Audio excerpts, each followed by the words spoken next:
فاضل بریلوی رحمۃ اللہ علیہ فرماتے ہیں کہ قیامت میں منظر اس طرح کا ہوگا کہ نبی پاک ہمارے آگے آگے چلیں گے اور ہمیں اللہ کی رحمت کی خوشخبری سناتے جائیں گے، اور جب حضور یہ خوشخبریاں سنائیں گے تو حضور کے لبہائے مبارکہ سے پھول گریں گے اور ہم ان کو اٹھاتے جائیں گے۔ فرماتے ہیں خود تو وہ تھوڑی دیر کے لیے روئیں گے اللہ کی بارگاہ میں کہ یا اللہ انہیں معاف کر دے، خود روئیں گے لیکن ہمیں ہنسا دیں گے۔ پیش حق مجدہ شفاعت کا سناتے جائیں گے، آپ روتے جائیں گے پر ہم کو ہنساتے جائیں گے۔ اور باغ جنت میں محمد صلی اللہ تعالی علیہ وسلم، باغ جنت میں محمد مسکراتے جائیں گے، پھول رحمت کے گریں گے ہم اٹھاتے جائیں گے۔ حشر تک ڈالیں گے ہم پیدائش مولا کی دھوم، اور مثل فارس نجد کے قلعے گراتے جائیں گے۔ اور کیا ذوق بیان کیا، فرمانے لگے خاک ہو جائیں عدو جل کر مگر ہم تو رضا، دم میں جب تک دم ہے ذکر ان کا سناتے جائیں۔ جب تک سانسوں کی ڈوری چل رہی ہے، دم میں جب تک دم ہے ذکر ان کا سناتے جائیں گے۔ اللہ تبارک و تعالیٰ نے نا ہمارے محبوب کریم علیہ السلام کو دنیا میں بھیجا تو فرمایا یا ایھا الناس قد جاءکم برہان من ربکم، اے لوگو تمہارے پاس تمہارے رب کی دلیل آ گئی ہے۔ اللہ تبارک و تعالیٰ نے محبوب پاک علیہ السلام کو سراپا دلیل بنا کے بھیجا۔ باقی انبیاء کرام علیہم السلام کے پاس بھی اپنی نبوت کے دلائل کے طور پر بے شمار معجزات تھے، اور حضور کریم علیہ السلام کے تو پورے وجود کو ہی اللہ نے معجزہ بنایا ہے۔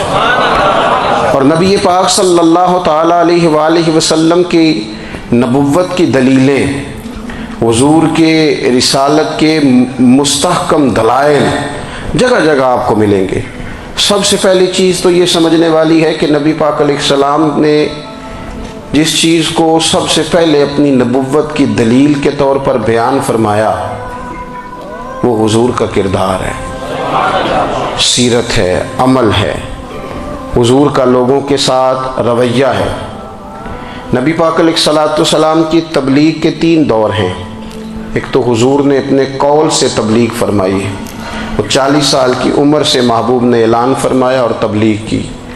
اور ایک نبی پاک صلی اللہ تعالیٰ علیہ وسلم بالواسطہ حضور کی تبلیغ ہے جو آج تک جاری ہے۔ امت کے علماء، مشائخ، مبلغین حضور کے دین کو آگے پھیلا رہے ہیں، تو دراصل یہ بھی تبلیغ رسول پاک علیہ السلام ہی کی تبلیغ۔ اور ایک حضور کی تبلیغ کا دور ہے، حضور کی پیدائش سے لے کر ولادت مبارکہ سے لے کر حضور علیہ السلام کے اعلان نبوت تک۔ اس دوران نبی پاک نے جو تبلیغ فرمائی ہے وہ اپنے کردار سے فرمائی ہے۔ عرب کا وہ معاشرہ جو بڑا میلا کچیلا گدلا ہو چکا تھا، جس کے اندر سراسر مادہ پرستی کا زور تھا، جس کے اندر لوگ انسانوں کی خرید و فروخت کرتے تھے، جس کے اندر بیٹیوں کو زندہ دفن کر دیتے تھے، جس کے اندر جو آدمی جتنا زیادہ مضبوط ہوتا تھا اتنا زیادہ لٹیرا بن جاتا تھا، اس معاشرے کے اندر رسول کریم علیہ السلام نے 40 سال گزارے، اور اس طرح گزارے کہ جو بیگانے بھی تھے وہ بھی کہا کرتے تھے یہ صادق ہیں، یہ امین ہیں۔ اور جب حضور نے اعلان نبوت کیا تو فرمایا، یہ قرآن مجید کے لفظ ہے، فرمایا فَقَدْ لَبِثْتُ فِيكُمْ عُمَرًا مِّن قَبْلِهِ أَفَلَا تَعْقِلُونَ، میں تمہارے بیچ عمر کا ایک حصہ گزار چکا ہوں، تمہیں عقل نہیں ہے، شعور نہیں ہے۔ نبی کریم علیہ السلام نے اپنے کردار کو، اپنے عمل کو اپنی نبوت کی دلیل کے طور پر بیان فرمایا۔ وہ تو حضرت حلیمہ بھی فرماتی ہیں نا، جب میں نبی کریم علیہ السلام کو اپنے گھر لے گئی تو میرا اپنا بچہ بھی دودھ پیتا تھا، 2 میرے بیٹے ہو گئے، ایک میری یہ نسبی اولاد اور حضور میری رضائی اولاد۔ تو کہتی ہیں جب میں کریم محبوب علیہ السلام کو اپنے سینے سے لگاتی تھی تو حضور میرے ایک پستان سے دودھ پیتے تھے اور دوسرا اپنے بھائی کے لیے چھوڑ دیا کرتے تھے۔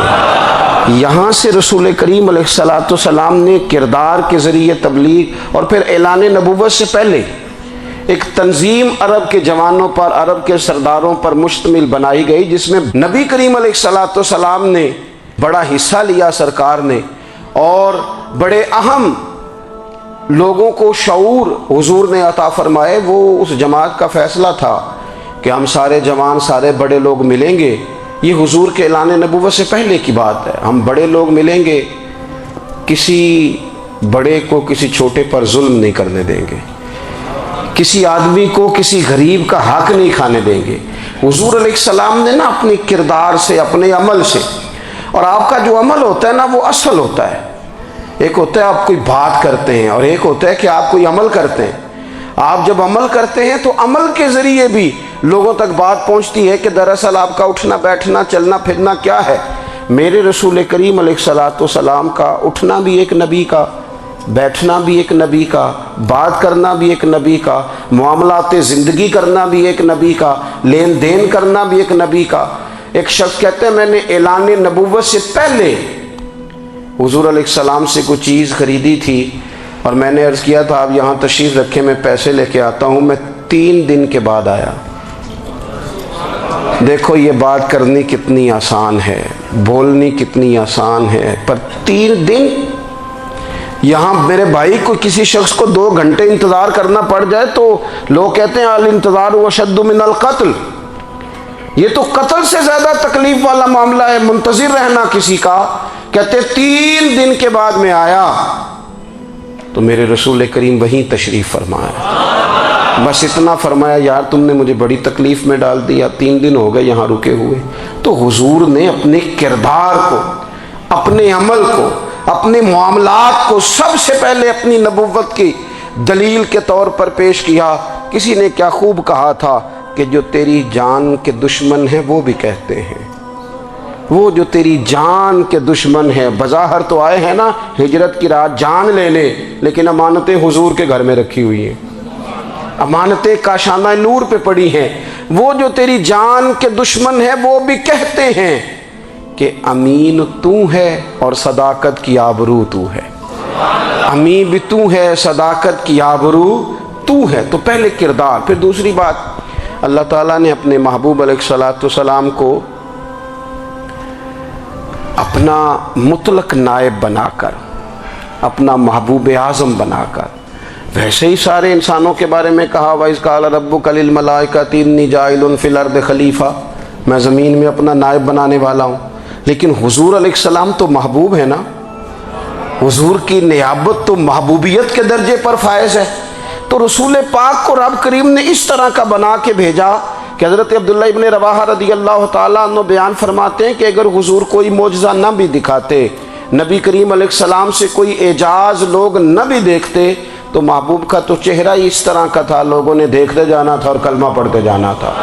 لیکن باوجود اس کے میرے رسول پاک کا اعجاز یہ ہے، کمال یہ ہے کہ حضور کبھی اشارہ کر دیں تو چاند 2 ٹکڑے ہو جائے، کبھی دعا مانگ دیں تو ڈوبا ہوا سورج واپس آ جائے، کبھی محبوب گزرنے لگے تو پتھر آپ پر سلام پڑے، کبھی حضور پہاڑ پر چڑھ جائیں تو پہاڑ وجد میں آ کر جھومنے لگے، محبوب کا کبھی نماز پڑھاتے ارادہ بن جائے تو اللہ تعالیٰ قبلے کا رخ ہی تبدیل فرما دے۔ کیا خوبصورت سوچ ہے اور کیا نظریہ دیتے ہیں بریلی کے امام۔ فرماتے ہیں اجابت کا جوڑا عنایت کا صحرا، دلہن بن کے نکلی دعائے محمد، اور اجابت نے جھک کر گلے سے لگایا بڑی ناز سے جب دعائے محمد۔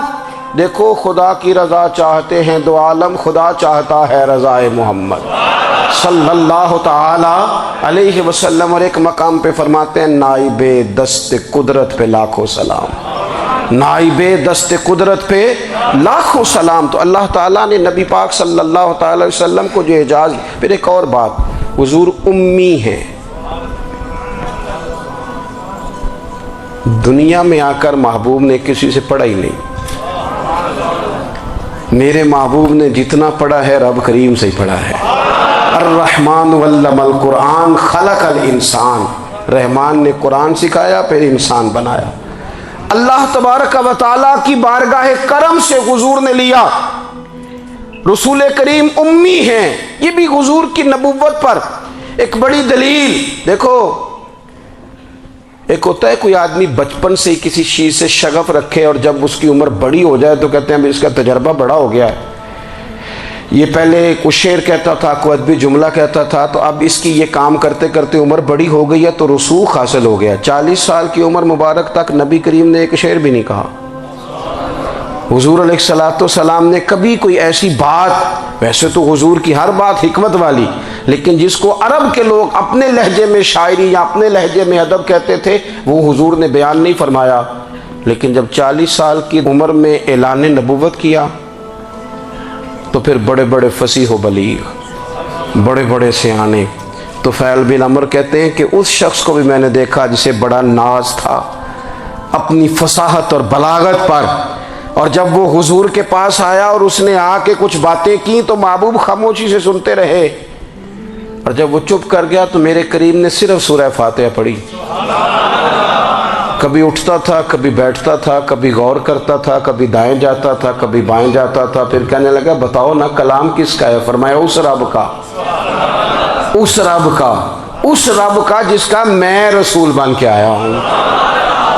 نبی کریم صلی اللہ تعالی علیہ وسلم امی ہیں، لیکن حضور نے کائنات کے رازوں سے پردے ہٹا دیے، نبی کریم نے جینے کے سلیقے بتا دیے، حضور نے ہر شخص کو اس کے مقصد حیات سے آگاہ کر دیا۔ نبی کریم علیہ السلام نے وہ فلسفہ حیات بیان کیا کہ لوگوں کو صرف جینے میں ہی مزہ نہیں آیا، مرنے میں بھی مزہ آنے لگا۔ لوگ آگے بڑھ بڑھ کے جانیں پیش کرنے لگے، اپنی اولادیں قربان کر، جو فلسفیوں سے کھل نہ سکا اور نکتہ وروں سے حل نہ ہوا، وہ راز ایک طیبہ والے نے بتلا دیا چند اشاروں میں۔ محبوب کریم امی ہیں، لیکن حضور نے اس طرح دنیا کو سکھایا، اس طرح دنیا کو پڑھایا، اس طرح حضور نے علم کے چراغ اور دیپ روشن کیے کہ قیامت تک جسے روشنی ملے گی نا اسے صرف دروازہ مصطفیٰ سے ملے گی، اسے رسول کریم علیہ السلام کے در دولت سے ملے۔ کچھ لوگوں نے کہا کہ اپنے پاس سے آیات بنا کے لاتے ہیں، اپنے گھر میں بیٹھ کے دعوے کر لینا تو کوئی مشکل کام نہیں نہ ہوتا، سارے لوگ ہی کر لیتے ہیں۔ بلکہ وہ ہمارے ایک بزرگ کہا کرتے تھے خیالی پلاؤ پکائیے ٹکی ہو کدے بھی کاٹ نہ پائیے، کیونکہ کون سا پیسوں کا ڈالنا ہے، زیادہ ڈالیں آپ اور زیادہ ڈالیں۔ بہت سارے لوگ ہیں آج بھی، کچھ لبرل ہیں بیچارے، کچھ دین بیزار طبقہ ہے، وہ کہتے ہیں جناب ہمیں تو جدید باتیں بتائیں، ہمیں تو نئے اسلوب کے مطابق لے کے چلے، ہمیں تو او بھائی سن، میرے نبی پاک علیہ السلام نے فرمایا میرا قرآن کبھی پرانا نہیں ہوگا، اسے پڑھ کے دیکھ، اس کی جدت کا حسن دیکھ، یہ تو کھلا ہوا باغ ہے، تو ایک دفعہ اس کے قریب آئے گا تو خوشبو ملے گی، دوسری دفعہ آئے گا تو اس سے زیادہ تازی ملے گی، ایک دفعہ پھل کھائے گا تو مزیدار ہوگا اور دوسرا کھائے گا ہو سکتا ہے شکل ملتی جلتی ہو لیکن ذائقہ بڑا نرالا ہوگا۔ تو تو صحیح نا، جب کچھ لوگوں نے کہا یہ خود سے بنا کے آیات لاتے ہیں تو فرمایا وَإِن كُنتُمْ فِي رَيْبٍ مِّمَّا نَزَّلْنَا عَلَىٰ عَبْدِنَا فَأْتُوا بِسُورَةٍ مِّن مِّثْلِهِ، اگر تمہیں کوئی شک ہے اس میں جو ہم نے اپنے بندہ خاص میں نازل کیا ہے تو تم بھی اس جیسی ایک آیت بنا کے لاؤ۔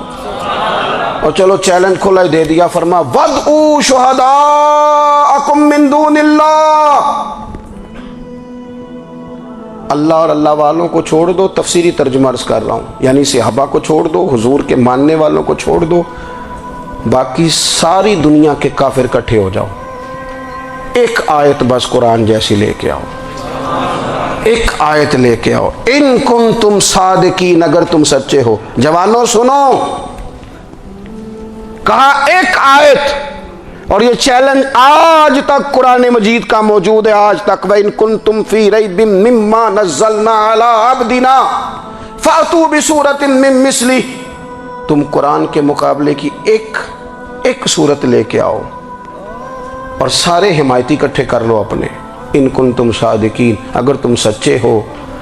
جواب تو ادھر سے آنا تھا نا، لیکن کائنات کے رب نے جواب بھی خود دیا، فرمایا فَإِن لَّمْ تَفْعَلُوا وَلَن تَفْعَلُوا، اگر تم نہ لا سکے، اور فرمایا تم لا سکتے بھی نہیں، اگر تم نہ لا سکے اور تم لا سکتے بھی، نہ خنجر اٹھے گا نہ تلوار تم سے، یہ بازو میرے آزمائے ہوئے ہیں، ولن تفعلوا، تم لا بھی نہیں سکتے، فاتقوا النار التی وقودها الناس والحجارہ، پھر اس آگ سے ڈر جاؤ جس کا ایندھن آدمی اور پتھر ہے۔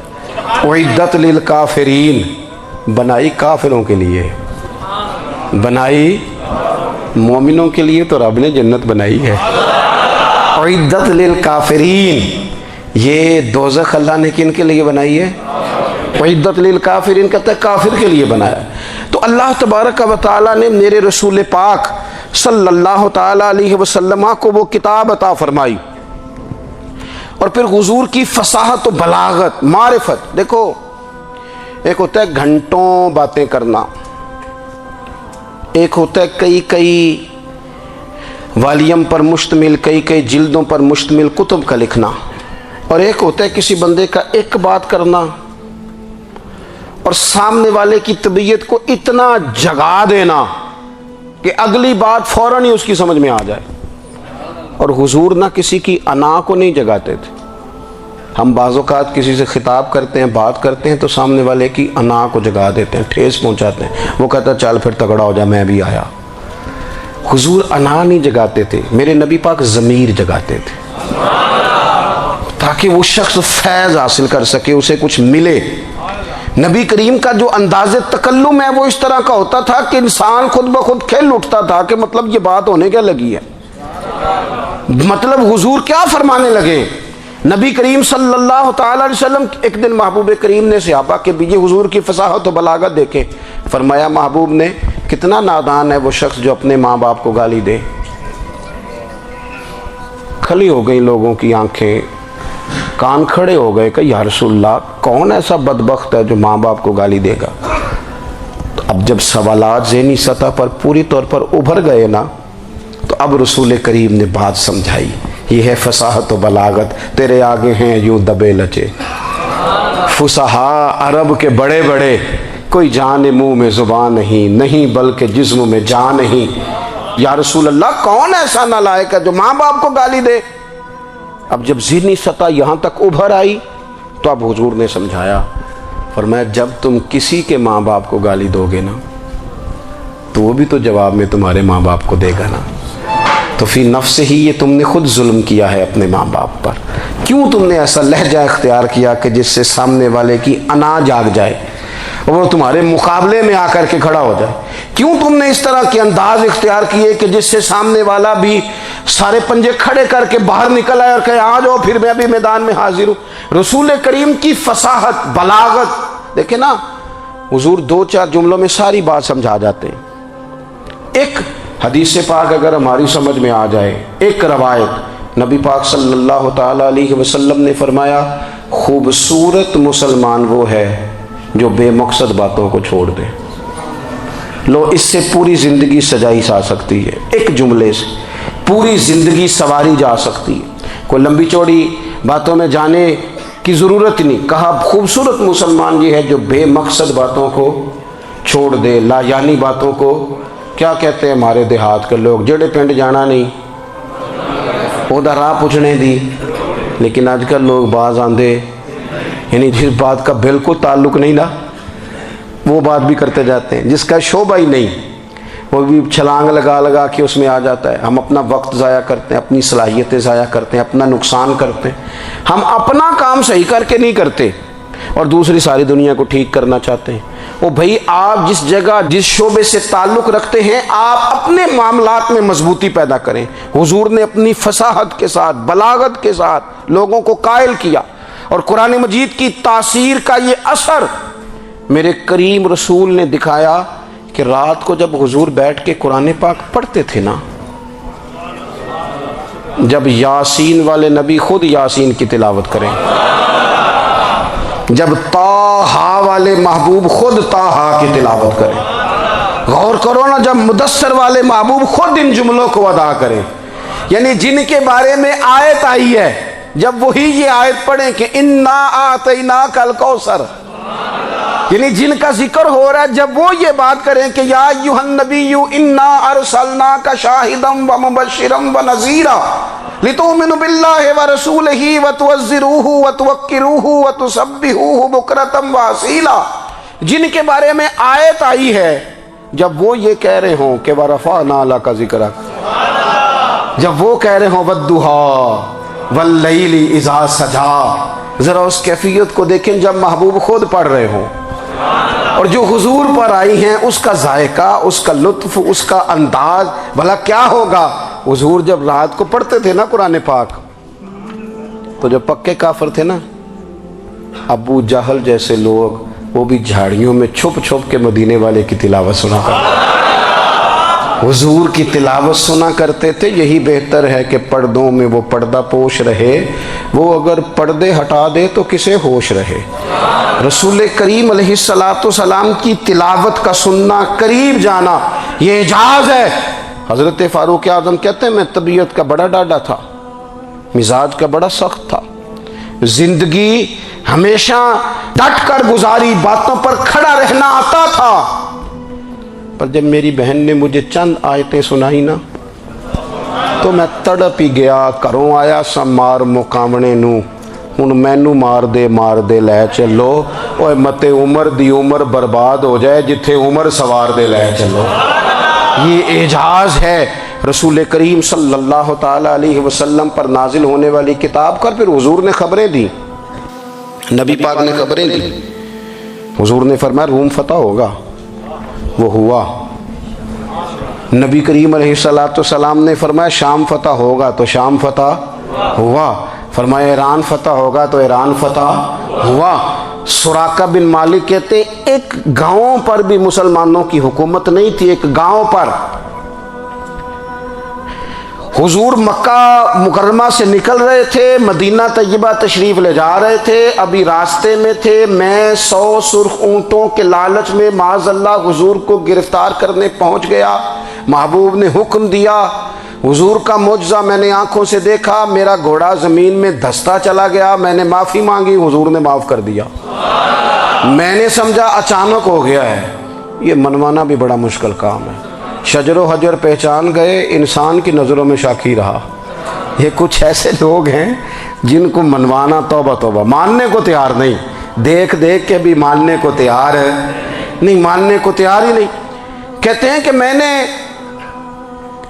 پھر چاہا آگے بڑھنا، تو پھر زمین کے اندر میرے گھوڑے کے پیر دھنسنے لگے، پھر معافی مانگی۔ کریم تیرے معاف کرنے کی ادا پہ بھی قربان جائیں۔ یہ نہیں فرمایا کہ تو بار بار یوں ہی کرتا ہے، فرمایا معافی مانگتا ہے، جا میں نے معاف کیا۔ کہتے ہیں 3 دفعہ میں آگے بڑھا، 3 دفعہ حضور نے معاف کیا تو مسکرا کے فرمانے لگے تو یہاں مجھے گرفتار کرنے آیا ہے، وہ کیسر روم کا علاقہ فتح ہوگا۔ وہ کنگن جو پہنتا ہے نا ہاتھوں میں، بادشاہ کے کنگن معروف ہیں، وہ تیرے ہاتھوں میں آئیں گے۔ اللہ کرے آپ سمجھیں، یہ جو لوگ ڈری ڈری سہمی اور ہمارے بچے مایوسی کی معاذ اللہ باتیں کرتے ہیں، وہ دیکھیں حضور کس طرح کی گفتگو فرماتے ہیں۔ ابھی ایک گاؤں پر بھی اسلام کی حکومت نہیں، لیکن حضور کا خبر دینے کا انداز۔ کریم فرمانے لگے وہ کیسر روم کے جو کنگن ہوں گے وہ تیرے ہاتھوں میں آئیں گے۔ جناب سراقہ بن مالک فرماتے ہیں کہ میں مسلمان ہو گیا، حضور کا وصال ہو گیا، کنگن نہیں آئے۔ حضرت ابوبکر صدیق کا وصال ظاہری ہو گیا، کنگن نہیں آئے۔ جناب عمر کا دور آ گیا، سراقہ بوڑھے ہو گئے۔ کوئی بندہ پوچھتا نا کہ اب تو عمر ڈھل گئی ہے، زندگی کا پتہ نہیں، کہنے لگے نہیں میں نہیں جاتا، جب تک کنگن نہیں آتے اسرائیل کوئی نہیں آئیں گے، کیونکہ ساڈے نبی دی زبان ساڈے واسطے قرآن۔ جو دن کو کہہ دیا دن ہے تو دن نکل آیا، جو شب کو کہہ دیا شب ہے تو رات ہو کے رہی، اور خدا نے ان کی زبان کو وہ اختیار دیا، جو نکلی منہ سے ان کے وہ بات ہو کے رہی۔ اور فاضل بریلوی کا تو انداز ہی پھر انوکھا ہے نا، وہ تو کہتے ہیں وہ زبان جس کو سب کن کی کنجی کہے، جس کو سب کن کی کنجی کہیں، اس کی نافذ حکومت پہ لاکھوں سلام۔ کہنے لگے نہیں آتے حضرت اسرائیل، فکر نہ کرو، بوڑھے ہو گئے تھے، نکلنا گھر سے بند کر دیا تھا، حضرت عمر کا دور تھا، کنگن آ گئے۔ حضرت فاروق اعظم نے ان کے پوتوں سے، نواسوں سے، بچوں سے کہا جاؤ بلا کے لاؤ، کہا دادا جان بوڑھے ہیں، فرمایا تم کان میں کہہ دینا کنگن آ گئے، پھر تم دیکھنا تو صحیح۔ پھر حضرت سراقہ آئے، حضور نے جو خبریں دیں، نبی پاک علیہ السلام نے جو گزشتہ قوموں کے احوال بیان کیے، اور پھر میرے نبی پاک علیہ السلام نا دنیا میں عزتیں دینے آئے۔ عزتیں. یہ مزاج ہمیں کم کرنا چاہیے. یہ جو ہم ساری زندگی اس کام میں لگا دیتے نا کسی کو نیچا کیسے دکھانا ہے, یہ انداز حضور نے نہیں ہمیں دیا. آپ دیکھو حضور تشریف لائے تو ہمیں پتہ چلا کہ حضرت یوسف جیسا سونا کوئی نہیں. حضور تشریف لائے تو ہمیں پتہ چلا کہ حضرت داؤد جیسی خوبصورت آواز کسی کی نہیں. حضور تشریف لائے تو ہمیں پتہ چلا کہ جناب عیسیٰ علیہ السلام کا فقر اختیاری کس طرح کا تھا. محبوب تشریف لائے تو ہمیں پتہ چلا کہ حضرت موسیٰ کا جلال کس طرح کا تھا. یہ تو حضور آئے تو نبی پاک علیہ السلام نے اس کی بھی عظمت بیان کی, اس کی بھی شان بیان کی. حضور نے بتایا کہ ابو بکر صدیق کی شان کیا ہے, فاروق اعظم کا مرتبہ کیا ہے, عثمان غنی کی حیا کیا ہے, مولا علی کی شجاعت کیا ہے, اہل بیت نبوت کی عظمت کیا ہے. حضور آئے عزتیں دینے. ماں کو عزت دی مدینے والے رسول نے. کہا جس کا باپ راضی ہو گیا اس کا رب راضی ہو گیا. فرمایا جو 2 بیٹیاں 3 بیٹیاں 4 بیٹی بہنیں یا ایک بیٹی یا بہن بیاہ کے آ گیا نا, اس طرح میری 2 انگلیاں جڑی ہوئی ہیں, میرے ساتھ جڑ کے جنت میں جائے گا. رسول کریم صلی اللہ تعالی وسلم نے عزت دی. حضور عزتیں دینے, کوئی اعزاز نہیں. ان پڑھ بندہ ہے, سادہ ہے, غریب ہے, مزدوری کرتا ہے, ہاتھوں پہ چھالے. یا رسول اللہ اس کا بھی کوئی اعزاز ہے؟ قربان جائیں, میرے کریم نے عزت دی. فرمایا محنت کر کے روزی کمانے والا تو اللہ کا دوست ہے. یہ اینٹیں اٹھانے والا, یہ مشقتیں کرنے والا, یہ صبح دیہڑی پہ جانے والا, یہ بیچارہ جو اچار سے روٹی کھاتا ہے, تو نے ہر شخص کی قسمت میں یہ عزت لکھی اور آخری خطبے کی صورت میں وصیت لکھی. رسول کریم نے ہر بندے کو اعزاز دیا, عظمتیں دی. حضور عزتیں دینے آئے. نبی پاک علیہ السلام نے اعزازات دیے, حضور نے نوازا. یہ ساری چیزیں میرے رسول پاک کی تشریح. اور پھر یہ جو حضور کے صحابہ اور اہل بیت ہیں نا, یہ بھی میرے نبی پاک کی نبوت کی دلیل ہے. اتنی جلدی انقلاب آیا نہیں کرتے. وہ کل تک جو رہزن تھے حضور نے راہبر بنا دیے. وہ لوگ جو کل تک ایک دوسرے کے گلے کاٹ کے کھاتے تھے, ایک دوسرے کو مارتے تھے, تکلیف پہنچاتے تھے, برادری ازم پہ لڑتے تھے, حضور نے بھائی بھائی بنا دیے. ایک پلیٹ میں کھانا کھانے لگے, سیدنا بلال حبشی, صہیب رومی, سلمان فارسی. حضور نے یوں کر کے ملا دیا. نبی کریم علیہ السلام نے تقسیمیں ختم کر دی دنیا میں. حضور کے صحابہ نے اپنا کردار اس طرح کا دکھایا, اتنا بلند کیا, اور صحابہ کرام علیہم رضوان اس کو دیکھ کر اتنی بلندیوں پہ گئے کہ گواہیاں اللہ کا قرآن دیتا ہے.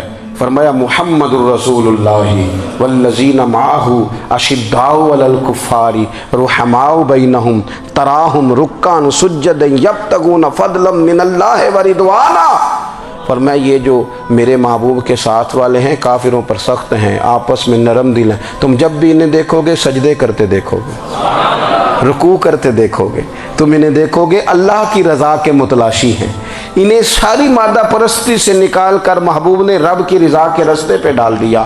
میرے نبی کریم سید عالم صلی اللہ تعالی علیہ وسلم کی نبوت کے دلائل کے طور پر یہ ساری چیزیں آئیں. بس میں بات سمیٹنے لگا ہوں. حضور کا جو اخلاق ہے نا, وہ بھی نبی کریم علیہ الصلاۃ والسلام کی نبوت کی بہت بڑی دلیل ہے. وَإِنَّكَ لَعَلَىٰ خُلُقٍ عَظِيمٍ. محبوب ہم نے آپ کو نا خلق عظیم کا مالک بنایا ہے.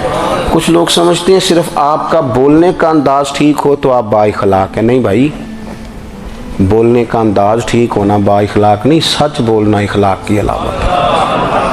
آپ کا حق بات کرنا اخلاق ہے, آپ کا صحیح گواہی دینا اخلاق ہے, آپ کا اللہ تعالیٰ کی طرف سے آزمائش آنے پر صبر کا مظاہرہ کرنا اونچا اخلاق ہے. رب نعمت دے تو آپ کا وجود ڈھلتا جائے شکر میں, یہ اخلاق ہے. رب کریم اگر آپ کو کسی وقت کسی آزمائش میں اپنی حکمت سے ڈالتا ہے تو عزت نفس کو برقرار رکھنا, خودداری کو برقرار رکھنا, یہ اخلاق. نبی پاک نے اعلیٰ ترین اخلاق کی بات بتائی, اعلیٰ ترین. حضور نے لوگوں سے بیعت لیتے وقت کہا تھا میرے ہاتھ پر بیعت کرو, چوری نہیں کرو گے. نبی پاک علیہ السلام نے مختلف امور پر بیعت لی. حضرت حکیم بن حزام کہتے ہیں حضور نے میرے ہاتھ پہ ہاتھ رکھ کے کہا میرے ہاتھ پہ ہاتھ رکھ کے بیعت کرو کہ کسی دنیا دار سے سوال نہیں کرو گے, خودداری سے زندگی گزارو گے, عزت نفس سے جو رب نے تمہیں دیا ہے تم اس پر راضی رہو گے. لوگوں کی جیبوں کو ٹٹولنا, دوسروں کی دولتوں پہ راج کرنا, دوسروں کے مال پر نگاہیں ڈالنا اللہ کے حبیب نے پسند نہیں فرمایا. فرمایا بیعت کرو کہ تم کبھی کسی سے سوال نہیں کرو گے. حد ہو گئی. نبھانے والوں نے پھر اس عہد کو نبھایا اور کمال کر دی. حضرت حکیم بن حزام گھوڑے پہ بیٹھے تھے, ہاتھ میں درہ تھا, وہ زمین پہ گر گیا. قریب غلام کھڑا تھا. حضرت حکیم بن حزام خود گھوڑے سے اترے, درہ اٹھایا, دوبارہ گھوڑے پہ بیٹھے. غلام عرض کرنے لگا حضور مجھے بتا دیتے میں اٹھا کے دے دیتا. آنکھیں چمک اٹھیں. فرمانے لگے کیسے بتا دیتا, اپنے رسول سے وعدہ کیا ہے کبھی کسی سے سوال نہیں کروں گا, کبھی سوال نہیں کروں گا. اللہ کے محبوب نے ہمیں اعلیٰ اخلاقی قدروں کی بات ہمیں سکھائی ہے.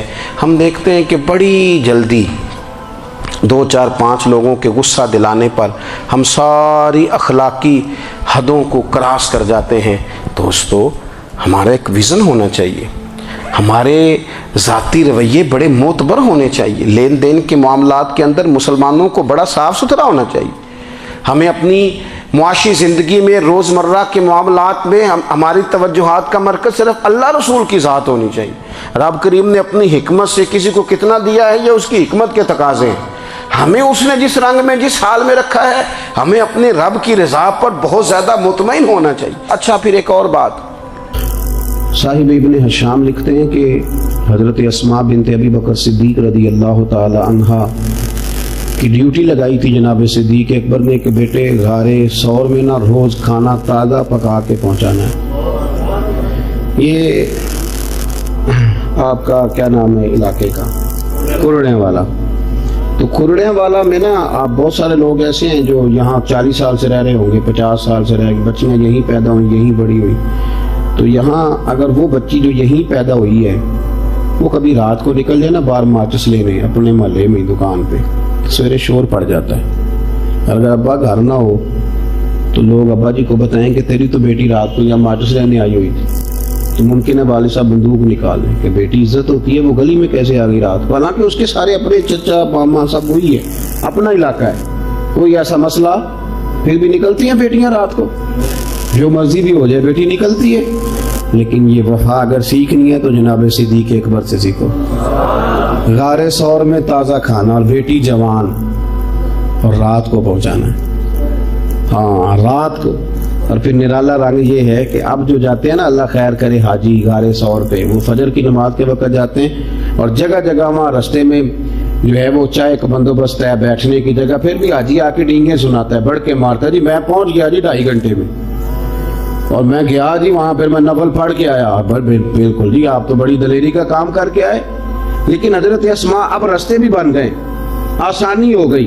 دن کے وقت لوگ جاتے ہیں تو اپنے آپ کو بڑا فاتح سمجھتے ہیں, پلٹ کے ذرا دین کا حسن دیکھو تو صحیح. حضرت اسماء رات کو جاتی, رستہ بھی کوئی نہیں, جگہ بھی کوئی نہیں, کوئی حال نہیں, تن تندور تے ہڈاں دا بالن تے اسی ہاں نال تپایا, کپ کپ مکیاں پیڑے کیتے, اتوں عشق پلیتھن لایا, تن دا سالن تے من دی ہانڈی, لون صبر دا پایا.